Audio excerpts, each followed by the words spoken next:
Vamos a grabar. Bien,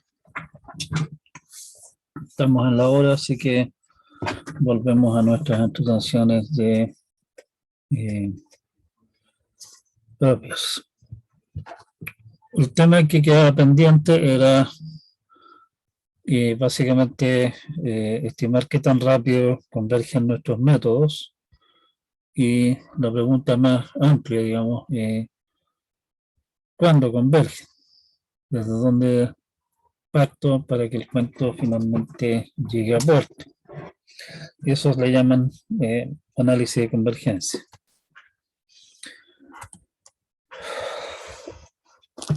Como dijimos, describimos varios algoritmos. Nos interesa saber cuándo son aplicables, cuándo funcionan, cuándo no funcionan. Y obviamente el rendimiento, qué tanto trabajo significa encontrar los ceros utilizando esos algoritmos.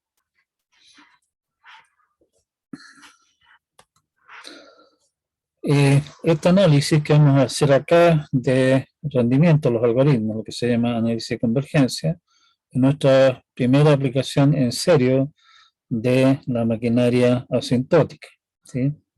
Así que ojo con lo que vamos a hacer acá. Hay varios métodos más que se describen en el apunte, si les interesa este tema en particular, digamos, y buscan tal vez métodos más rápidos en ciertas situaciones particulares, que también se analizan ahí, así que ahí tienen más material para revisar esta clase de temas. Vamos a omitir, como en todos los algoritmos numéricos que vamos a comentar acá, consideraciones que tienen los efectos de redondeo, o sea, aproximar números reales mediante fracciones de precisión finita, y en la propagación de los errores que puedan haber en los cálculos. Estamos suponiendo aquí, para simplificarnos la existencia, que estamos trabajando con los números y las funciones del cálculo. ¿Okay? Primeramente, el orden de convergencia. Si tenemos una consecuencia x sub n que converge a x asterisco, el error en el elemento x sub n es e sub n, que es x sub n menos x asterisco, o sea, la distancia que todavía nos separa del x asterisco, al que queremos llegar, o al que queremos aproximar, digamos. Si cuando n tiende a infinito se cumple que e sub n más 1 es c p sub n a la p más o minúscula de e n a la p, el o minúscula en el fondo, en este caso, recuerden las notaciones asintóticas, significa que ese término es más chico que o a la p, etcétera. Estamos hablando de un entorno alrededor de 0, donde el c es distinto de 0, es decir, c es 0 en realidad no tiene ningún chiste todo el cuento, y el p es mayor o igual a 1, decimos que la secuencia esa converge en orden p, ¿sí? Algunos órdenes importantes son convergencia lineal, si es que el p es 1. Si p es 2, se le llama convergencia cuadrática. Si p es 3, se le llama convergencia cúbica, etc.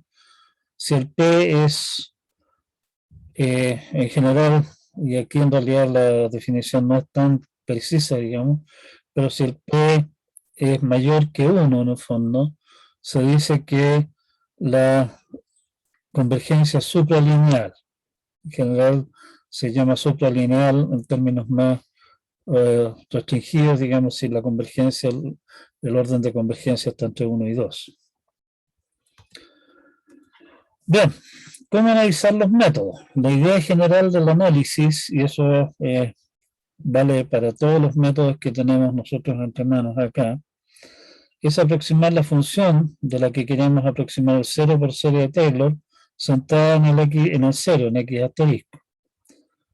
y con esa aproximación de series de Taylor, digamos, truncadas en el término apropiado, sustituirlas en nuestras fórmulas correspondientes y manipularlas para finalmente llegar a alguna expresión de la forma constante por E sub n a la p, con algún p, más algún término de error, ¿sí? Y eso nos dice entonces, nos da la cuota del error correspondiente. ¿Cuál es el número correcto de términos a utilizar? Eso es más un arte que una ciencia. O sea, si es que yo voy y le pongo 15 términos a mi expansión en serie de Taylor, voy a hacer un montón de trabajo porque voy a tener que seguir la pista de esos 15 términos. Y lo más probable es que al final del día solamente termine usando unos pocos. Si es que yo le pongo, qué sé yo, 2 términos solamente a la serie de Taylor, es probable que lo que me ocurra es que todo el cuento se cancele y no me quede nada. Y eso me indica en el fondo que me quedé corto. En el fondo, cuántos términos ponerle a la historia es más un arte, más un aplicar ojímetro que una ciencia. Y en el fondo, lo que aquí nosotros mostramos es decir, vamos a expandir hasta acá.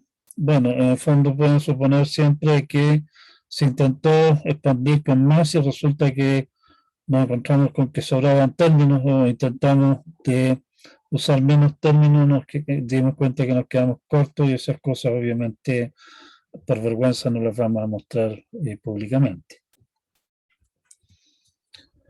Vamos primeramente, el método de disección. El método es el más fácil de analizar. Es claro que el rango que contiene el cero se reduce a la mitad en cada iteración. Y directamente en el fondo tenemos que E sub n más 1 es la mitad del E sub n más algún término que es menor que E sub n, definitivamente, ¿sí? Y la solución a eso obviamente es que E sub n es menor o igual que x sub 1 menos x sub 0 por 2 a la menos n. Si quisiéramos indicar cuál es el error que estamos cometiendo, ¿sí?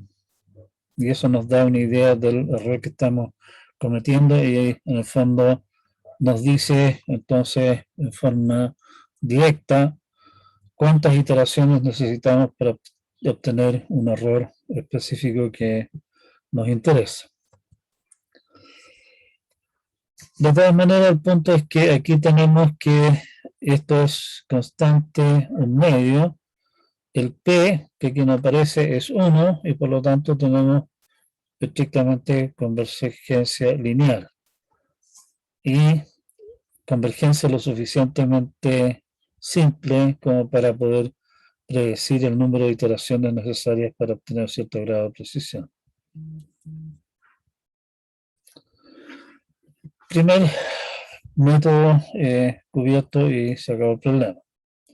Siguiente método más simple de analizar, y aquí vamos a darnos un par de vueltas antes para clarificar un poco qué es lo que está pasando con este cuento, es el caso de iteración de punto fijo. Antes de entrar a analizar en sí el método, veamos un modelo muy sencillo que nos explica qué es lo que está pasando con este método. Cuándo converge, cuándo no converge, cuándo me da básicamente una telaraña, cuándo me da una escalera, que fue lo que nosotros, los monos que nosotros vimos la clase pasada. La situación más simple en iteración simple es que G sea una función lineal. Para simplificarnos más la existencia aún, podemos arreglar las cosas de manera de que el punto fijo sea x asterisco 0. O sea, eso nos deja entonces con que el g de x de nuestra iteración de punto fijo es simplemente m de x para algún m, la pendiente de la recta.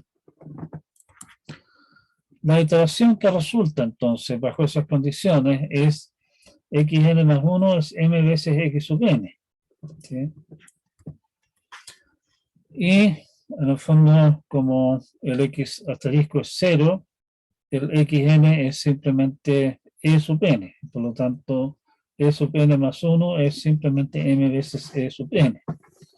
Ya está claro que esto corresponde a convergencia lineal, y este cuento converge, o sea, los errores van disminuyendo solo si es que el m es menor que 1. ¿Sí? En el fondo, esa recurrencia de ahí es fácil de resolver. La solución de esa recurrencia es que e sub n es m a la n veces e sub 0. O sea, nuevamente también, si conocemos el valor de m, sabemos cuántas iteraciones necesitamos para llegar a la precisión que nos interesa. ¿Sí? Bueno, en el fondo, perdón, converge solamente si m en valor absoluto es menor que 1, no si m es menor que 1. En términos gráficos, obtenemos una telaraña si es que el m es menor que 0 y una escalera si es que el m es mayor que 0. ¿Sí?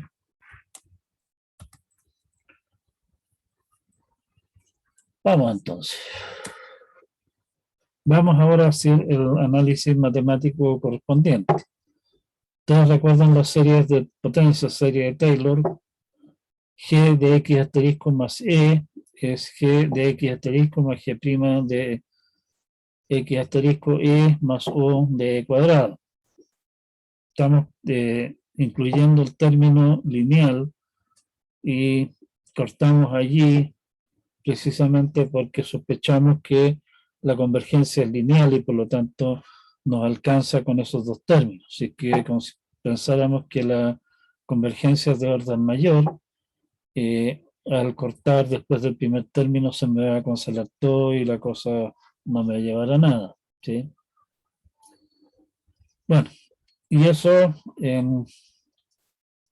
usando el hecho que por definición g de x asterisco es x asterisco, es un punto fijo, tenemos la línea de abajo.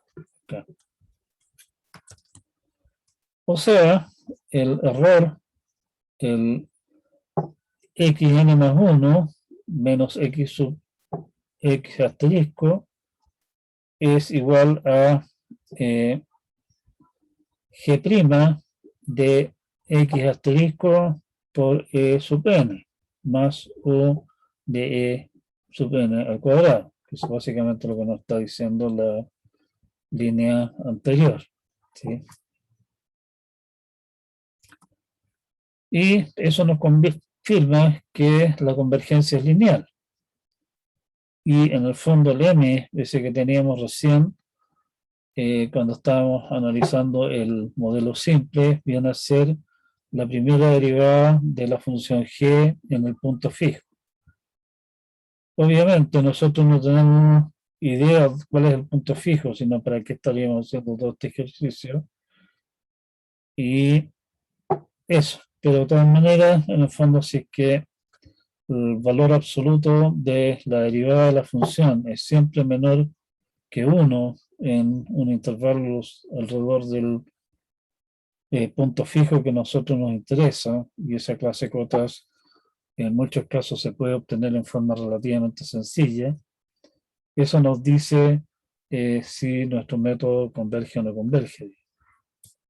Y también, por la fórmula que teníamos antes, más o menos cuántas iteraciones tendríamos que hacer para llegar a un grado de precisión solicitado.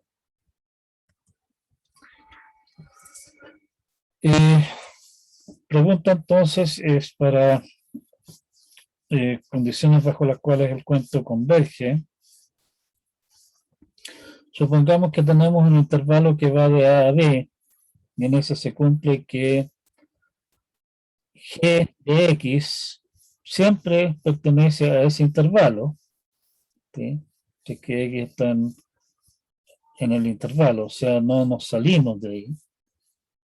Y además existe un c, tal que la primera derivada de x, perdón, la primera derivada de g en el intervalo es menor que SC, que es menor que 1 a su vez, menor o igual que C, que es menor que 1. En ese caso, la iteración de punto fijo converge al único punto fijo x asterisco en el intervalo, partiendo con cualquier punto en el intervalo. ¿Sí? Para demostrarlo, por el teorema del valor medio,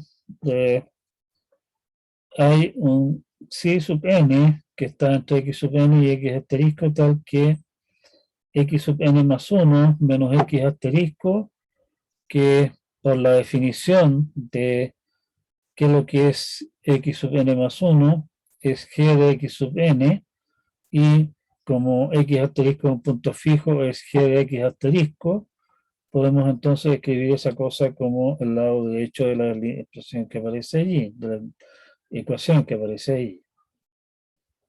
Y el teorema del valor medio, en el fondo nos dice que esa expresión a su vez es igual a g' de xi sub n por xn menos x asterisco. Y el xi sub n está entre x asterisco y x sub n. ¿Sí? Eso.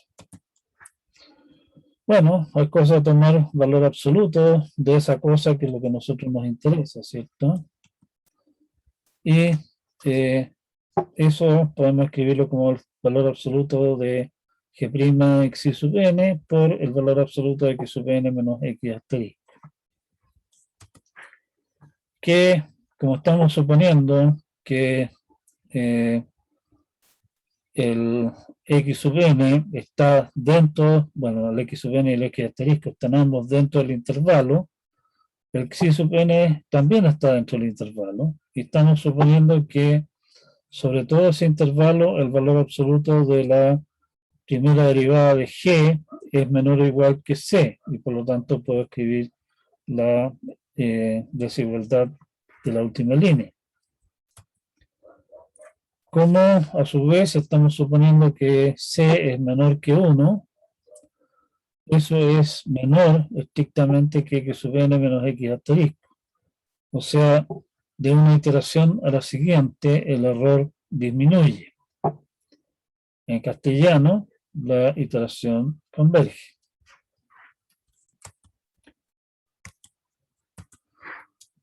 Lo que nos queda por demostrar, que es lo que se está aseverando en nuestra... Lo que se está aseverando era que el punto fijo es único. Y eso lo demostramos por contradicción.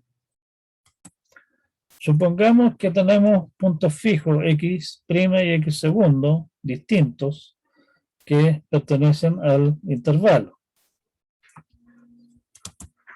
Por el teorema del valor medio hay nuevamente un psi entre x' y x segunda, tal que x segunda menos x', el valor absoluto, es igual al valor absoluto de gx segunda menos gx', porque estamos suponiendo que los dos son puntos fijos.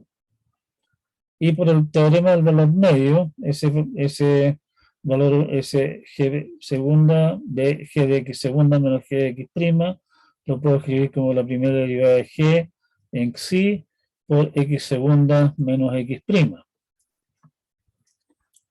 Pero habíamos dicho que en el intervalo la primera derivada era siempre menor o igual que c en valor absoluto. Por lo tanto, esa expresión es igual, menor o igual que c veces x segunda menos x'. Como c, habíamos dicho también que era menor que 1, tenemos que el valor absoluto de x segunda menos x' es menor que el valor absoluto de x segunda menos x'. Y eso es perfectamente ridículo. Estamos suponiendo que x segunda y x' son diferentes. ¿Sí? O sea, no puede ser cero esa diferencia. El hecho de que estemos llegando a una cosa absurda significa que nuestro supuesto de que tenemos dos puntos fijos diferentes en el intervalo, necesariamente tiene que estar errado. Vamos, no sé si me siguen, se entiende lo que estamos hablando. Estoy hablando japonés de nuevo.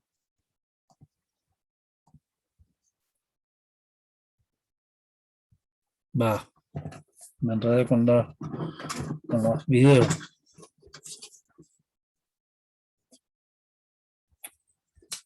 Ya, voy a corregir eso y subir este video también. Quién sabe qué tontera hice. Probablemente subí el video de informática teórica 2 veces. Ya. ¿Está claro con lo que estamos haciendo acá? ¿Sí? Sí, sí. Tengo que pegar eso para poder hacer esto. Bien, vamos a un modelo, un método un tanto más complicado de... Ya se desarrolla la cuestión. ¿Cuánto que están? ¿Qué está tonto?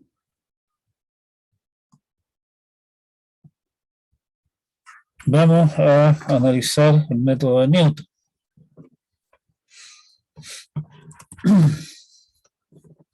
La idea es usar la misma estrategia general. En este caso, sí, en el método de Newton entra el valor de la función, el valor de la derivada de la función y por lo tanto vamos a expandir tanto la función f mediante serie de Taylor alrededor del 0 y vamos a de la misma manera expandir la derivada.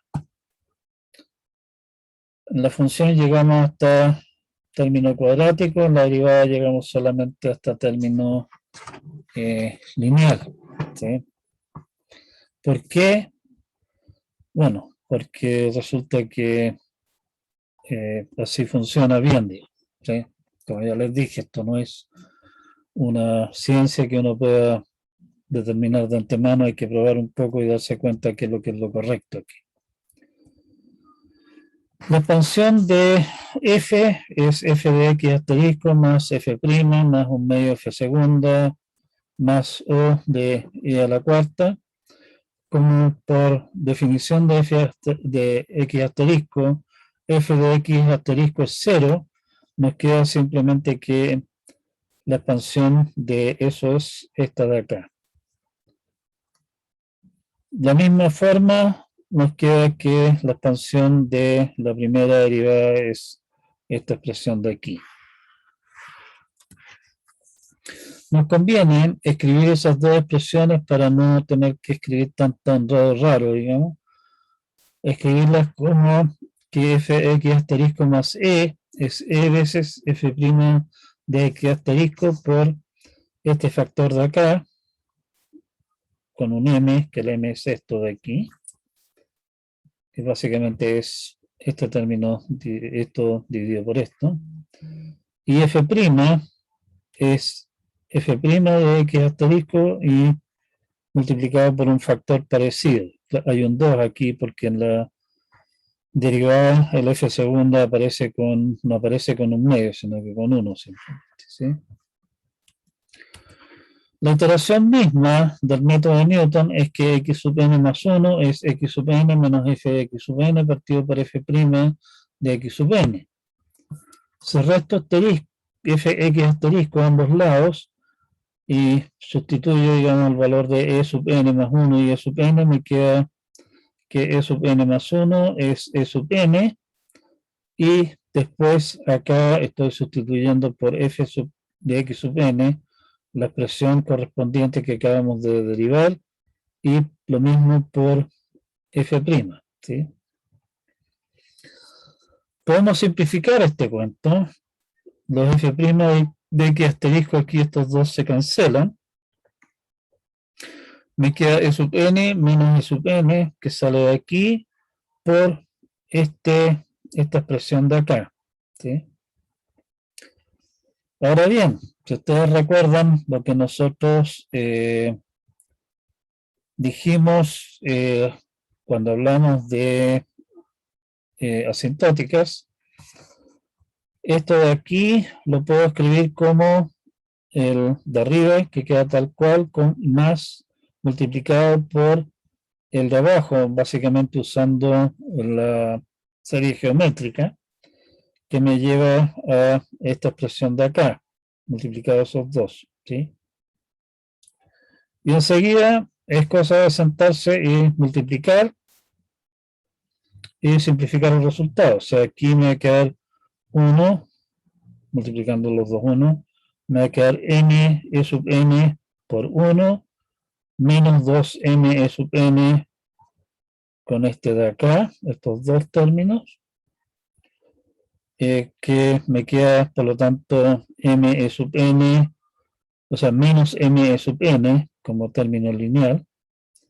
Me va a quedar términos que vienen del 1 por esto, que son o n cuadrado, del 1 por esto, que es otro o n cuadrado, o e sub n cuadrado, y términos que son el producto de este con este, que también son o n cuadrado, ¿sí? Y por lo tanto aquí me queda e sub n por los unos por 1 menos m sub e sub n más o n cuadrado. Y al hacer la multiplicación me queda e sub n menos m e sub n más o n cubo.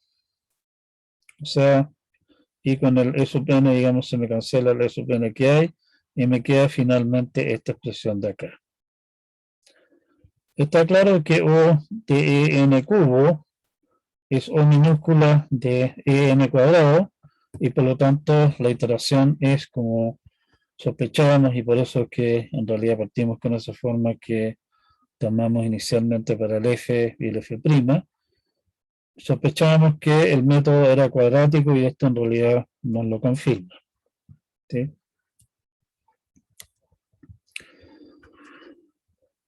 Y estamos. O sea, si es que el método de Newton converge, el método de Newton converge en forma cuadrática, lo que significa que si el error en una iteración es, por decir algo, 0,1, la siguiente iteración esperamos que el error sea más o menos algo así como el cuadrado de eso, obviamente por una constante, pero si la constante es más o menos 1, la siguiente iteración el error será un centésimo y a la siguiente vuelta será un 10 milésimo, ¿sí? O sea, el caso del método de Newton, y esa es la gran ventaja que tiene, es que el error disminuye muy, muy rápidamente.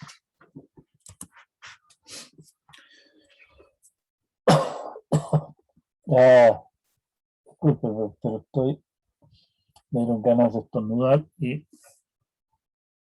¡Ay, qué terrible! Ya se me quitaron las ganas de estornudar. ¡Ay, qué terrible! Cosa más espantosa. Bueno, teorema. Cuando converge el método de Newton.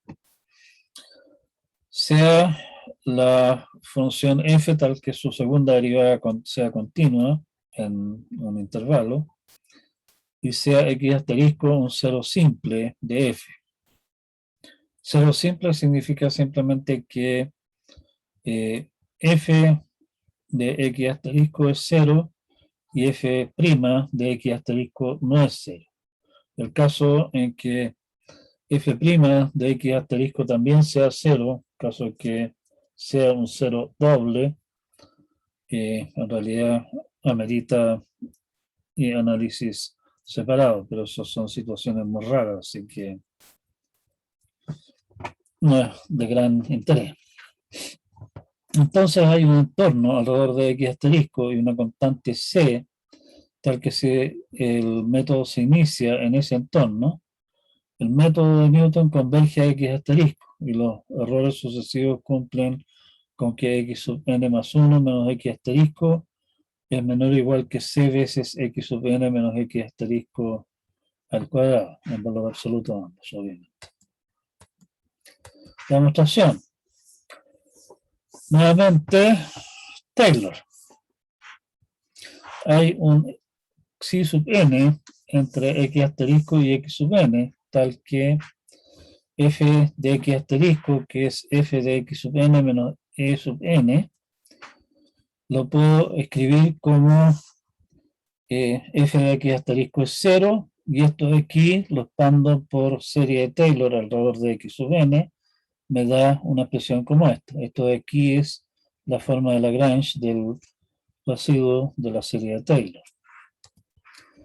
De aquí yo puedo despejar lo que a mí me interesa, digamos, para efectos de la iteración de Newton, f de x sub n partido por f' de x sub n. Y me resulta que esa expresión es esto de acá.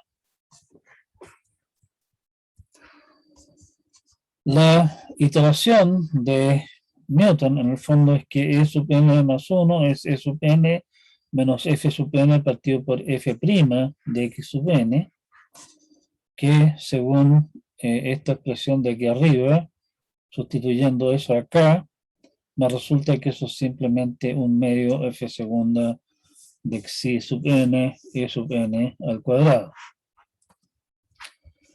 Y en ese caso, para cumplir con nuestro teorema, nos basta con elegir c como el máximo de f segunda de x partido por 2 en el intervalo que a nosotros nos interese, ¿sí?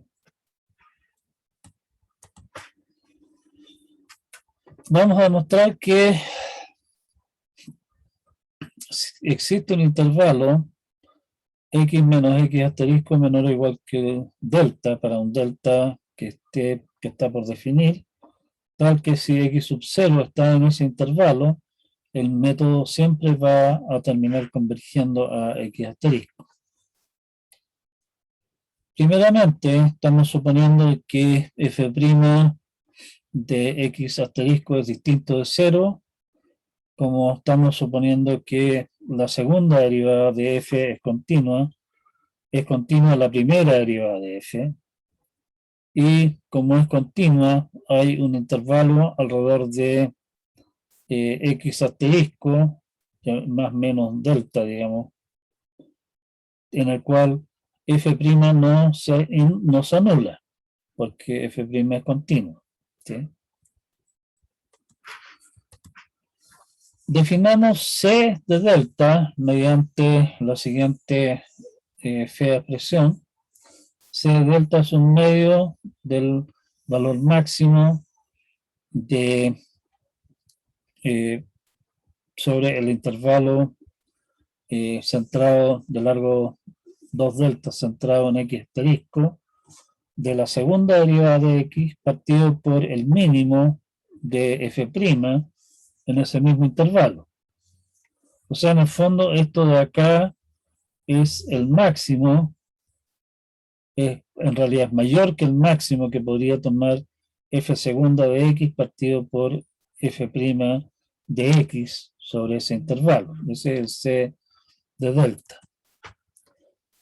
Nosotros podemos elegir delta ahora. Hay muchos intervalos, obviamente.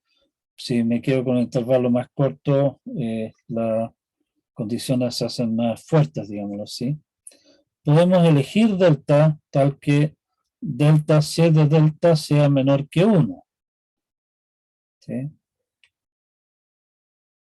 Para un delta dado tenemos un c y ese c en el fondo va a ser más o menos constante al ir achicando el intervalo, y al multiplicar por delta obviamente el cuento se va achicando, o sea, en algún momento voy a encontrar un delta que haga que el cuento sea menor que 1. Y en ese caso, por la cosa que habíamos dicho antes, digamos, el valor absoluto de e sub n más 1 es menor o igual que f segunda f de xi sub n partido por 2 f' de x sub n por e sub n cuadrado, que es básicamente la fórmula que habíamos determinado recién. Que eso, como el xi sub n está en el intervalo, la segunda derivada de f en xi sub n es menor o igual que el numerador de esta fracción. El f' de x sub n está en el intervalo, por lo tanto eso es mayor o igual que el mínimo que estamos usando como denominador acá. Por lo tanto, todo este cuento de acá es menor que c de delta, menor o igual que c de delta e sub n al cuadrado. Pero, como estamos suponiendo que el e sub n, el x sub n está dentro del intervalo, estamos suponiendo que el cuento está convergiendo, ¿cierto? Quiere decir que el e sub n es menor que delta. Estamos más cerca que delta del 0.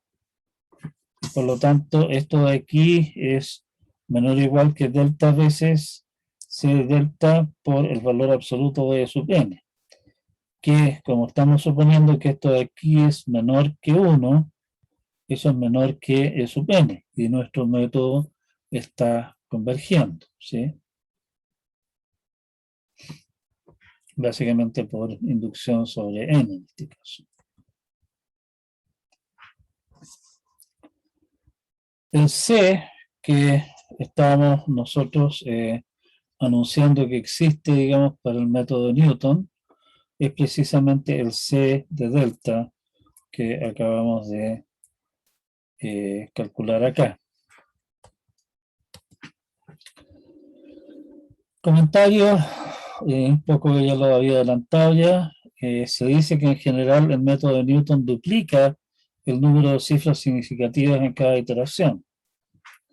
Si m, el m que teníamos nosotros en nuestra fórmula que derivamos originalmente, es cercano a 1 y despreciamos el término cúbico, si el error en la iteración n es e sub n igual 10 a la menos k menos 1, o sea, k cifras significativas, el error en la iteración n más 1 es e sub de n más 1, aproximadamente 10 a la menos 2k menos 2, que viene a ser en realidad 2k más 1 cifras significativas, ¿sí? Y básicamente confirma esa observación, o sea, si que estamos usando el método de Newton y en la iteración X tenemos, qué sé yo, 3 cifras exactas, en la iteración siguiente lo más probable es que tengamos 6 o algo así, algo similar. El cuento aumenta muy rápidamente. La diferencia de esto, que es la gracia de la convergencia cuadrática en este caso, métodos lineales de convergencia lineal, como por ejemplo el método de bisección o método de, ¿cómo se llama?, de iteración de punto fijo, lo que hacen es disminuir el error en un factor fijo en cada vuelta. Y eso significa que básicamente en cada vuelta agrega un número fijo de cifras. Así que la constante del caso de convergencia en iteración punto fijo es 1/10, por ejemplo.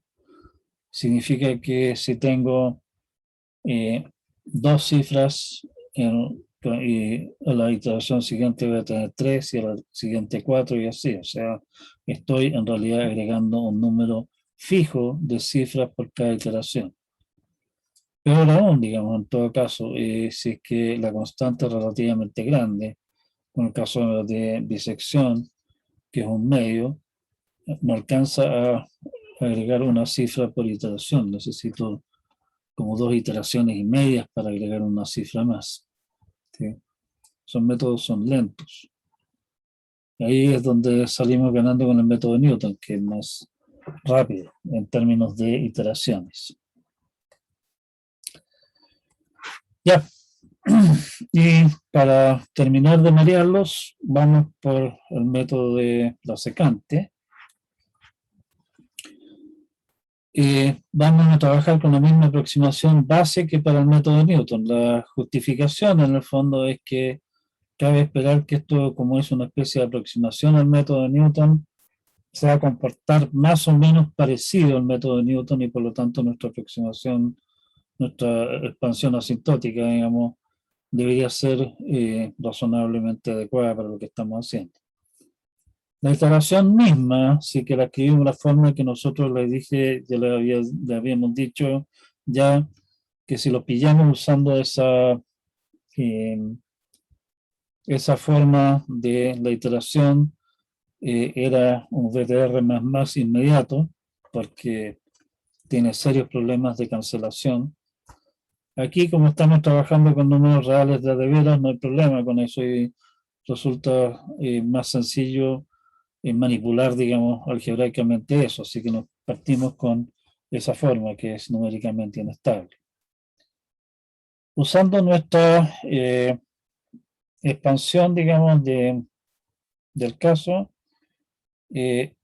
resulta esto, simplemente sustituyendo acá, bueno, x asterisco y e sub n, x asterisco más e sub n por cada una de los x's correspondientes y revolviendo un poco la fórmula.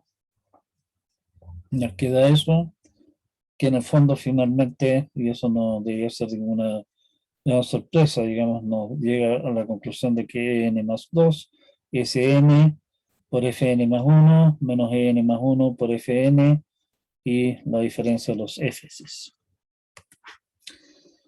Nosotros estamos esperando que esta cosa converge, o sea, que e sub n más 1 es o de e sub n, ¿sí? Y que n es o de 1, o sea, que va convergiendo en el fondo. Vamos primeramente por el numerador, ¿sí? En el numerador tengo esta expresión de acá, que reemplazando esto por la expansión de Taylor que habíamos dicho nosotros antes, la misma que usamos para Newton, me queda en más 1 por f' de x asterisco, esta cosa de acá, que en el fondo es este valor de la función, menos en más 1 por en veces esta expresión de acá. Ustedes se fijan de que aquí tengo n más 1, n más 1 acá también, hay f' asterisco, y aquí solamente hay diferencia en que este es de n más 1 y este es de en. ¿Sí?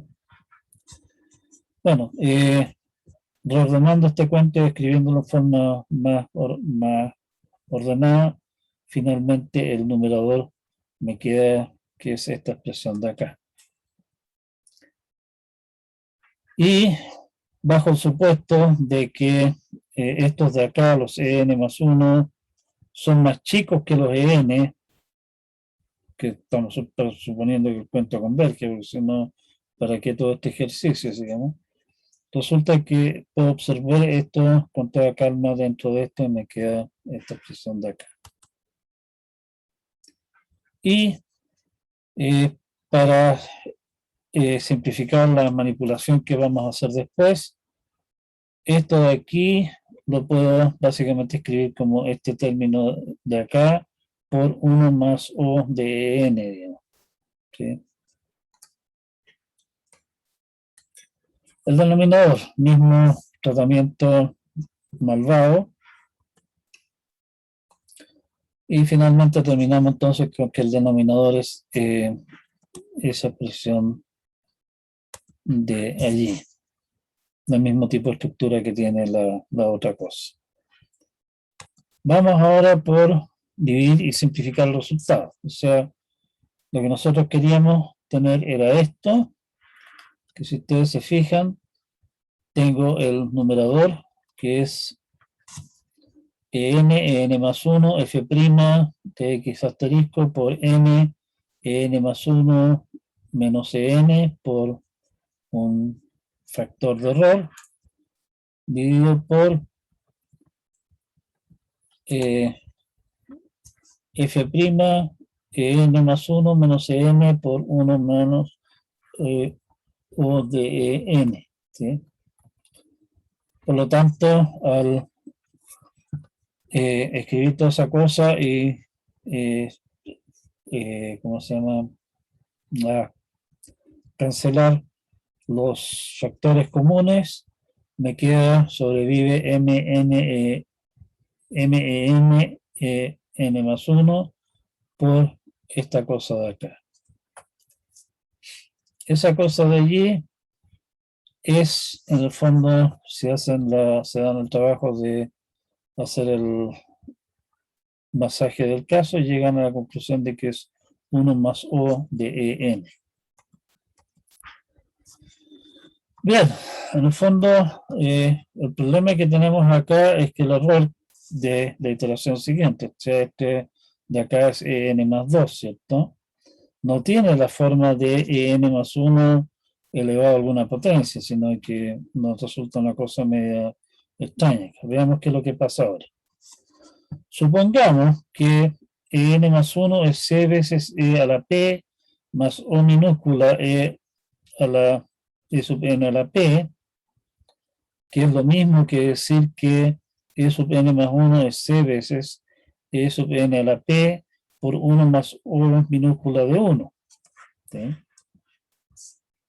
Tenemos entonces que n más 2 es c veces n más 1 a la p, parece que puse una p mayúscula, 1 más o de 1 más u minúscula de 1, que sustituyendo esta misma fórmula de acá por el e sub n más 1 a la p, me queda esta expresión de acá, que simplificando, como nos dicen nuestras reglas que se pueden simplificar esta clase de cosas, digamos, resulta que la expresión final es que n más 2 es c de 1 más p, e sub n a la p cuadrado, 1 más o de 1.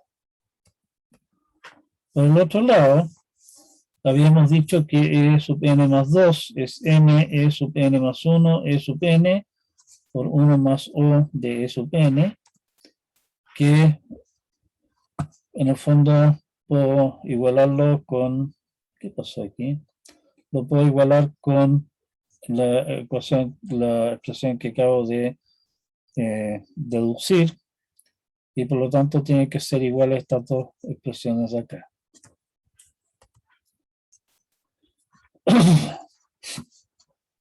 Y en el fondo esto de aquí a su vez lo puedo escribir también como básicamente el e sub n pasa para acá y el 1 más o en es o de o chica de 1, ¿sí? Entonces tengo 1 más o chica de 1 por 1 más o chica de 1, chao, 1 menos o chica de 1. Bien, pero para que esto se cumpla, tienen que coincidir los exponentes del E a este lado y a este lado. Y obviamente también tiene que coincidir la constante, pero la constante no nos interesa tanto. Y que coincidan los exponentes significa que P cuadrado tiene que ser igual a P más 1. O sea, P cuadrado debe ser igual a P más 1. Y resulta que eso es una ecuación cuadrática cuya tiene dos raíces, tiene dos ceros. El cero que a nosotros nos interesa, el cero positivo, es 1 más raíz de 5 medios, que es el número de la sección áurea, 1,618. ¿Sí?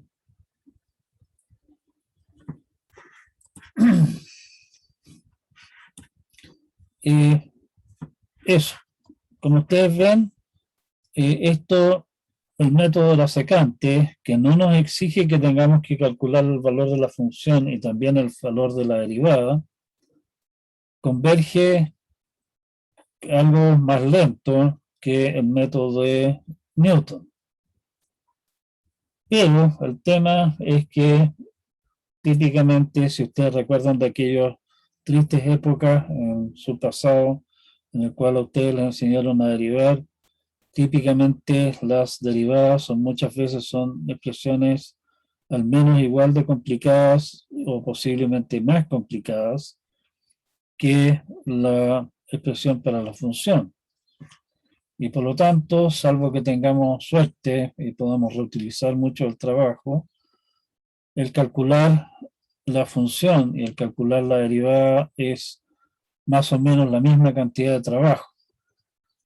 Y por lo tanto, pensando no en términos de iteraciones, sino que en términos de número de cálculos de la función, podríamos decir que el método de Newton, en vez de tener convergencia de orden 2, tiene convergencia de orden raíz de 2, o sea, 1.14 o algo así, 1.4 o algo, ¿sí?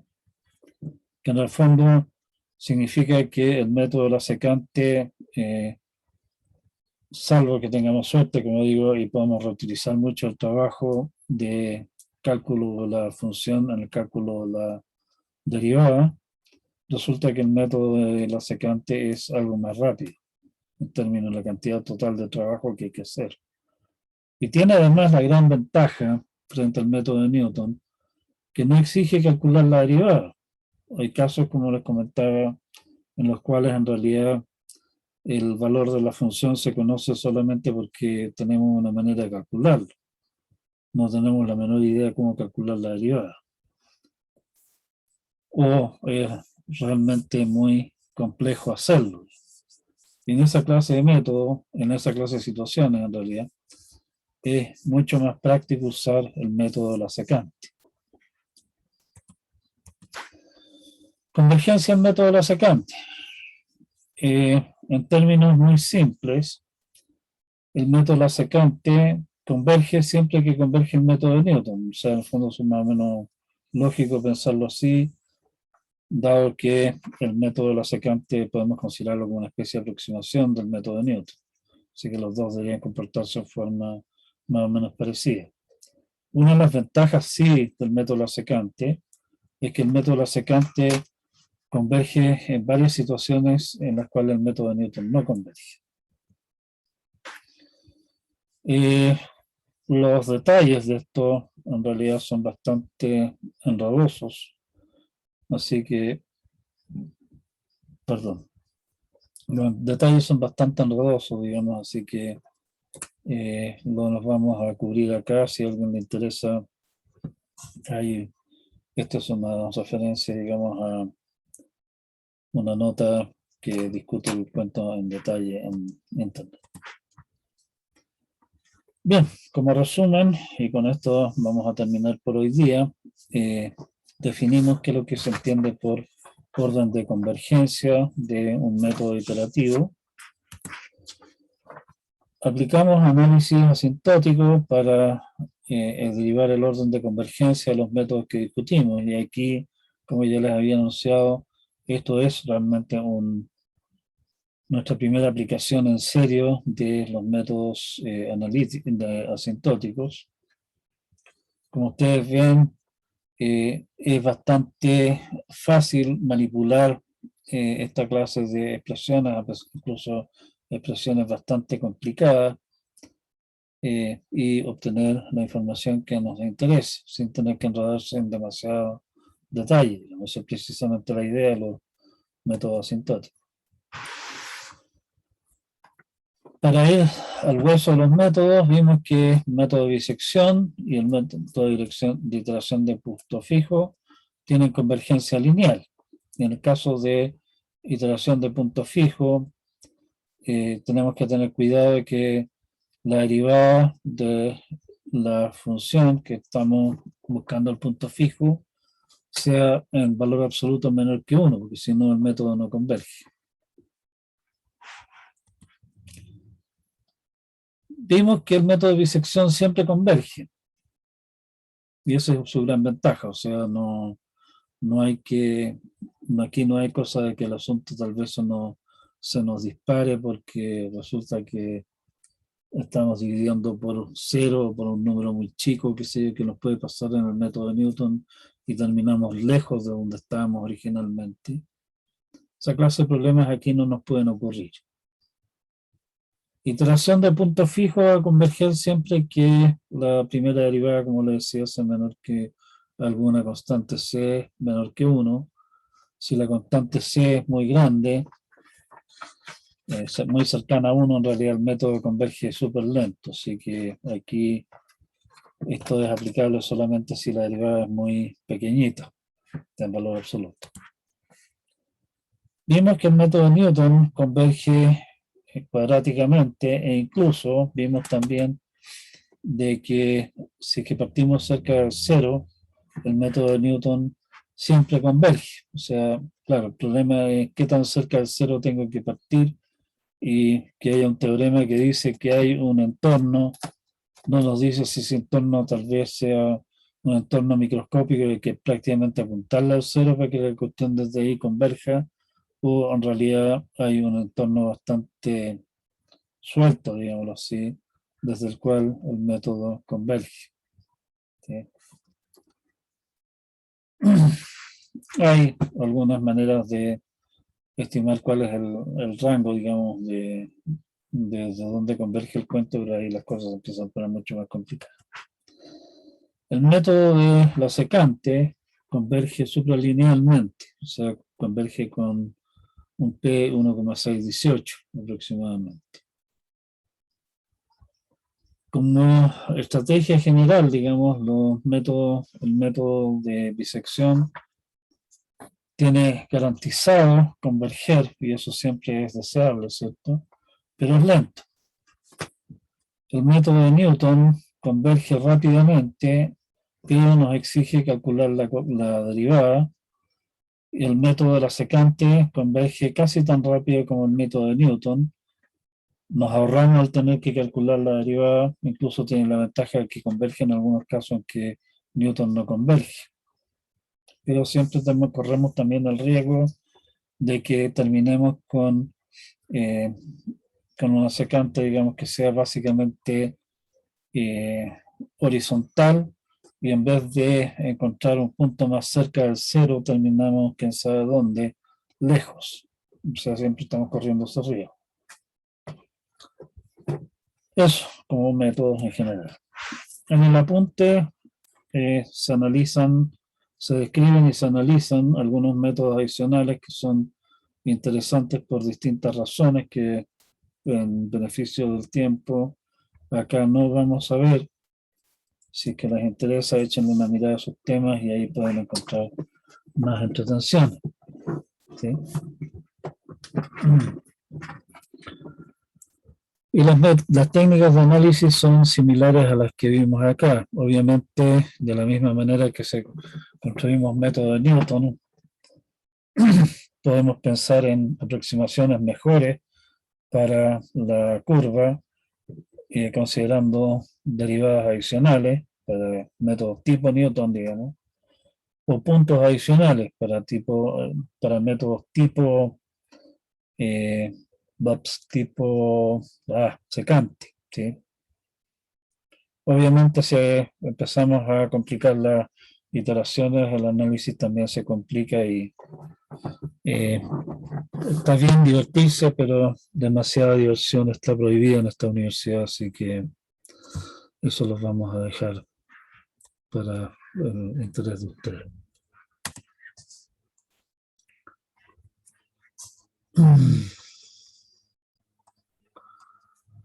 Bien, con eso quedamos hasta acá por hoy día.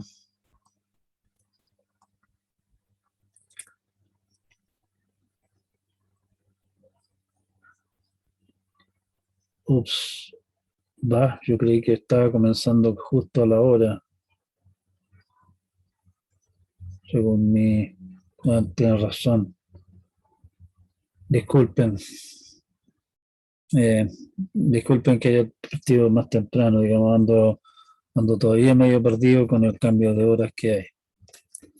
En todo caso, va a estar la grabación completa disponible.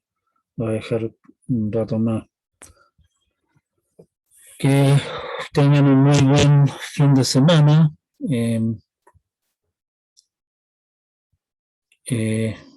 Sí, y la fecha del certamen 1. Eso tampoco lo revisé, se me borró, digamos, el que tenía que ver las fechas, pero también voy a publicar el cuento ahí. El certamen 1 en principio estaría quedando para la semana siguiente lo que hemos propuesto, que era bueno, estamos proponiendo el 22 de octubre, el 29, una cosa así. ¿Estamos? Bien, quedamos entonces hasta acá por hoy día y nos vemos el día 21, me parece que es. Sí, el 21 en la mañana temprano. Que tengan una excelente semana de vacaciones, que lo pasen muy bien para el 18. Cuídense mucho y nos vemos. Chao, chao. Gracias, profe. Chau.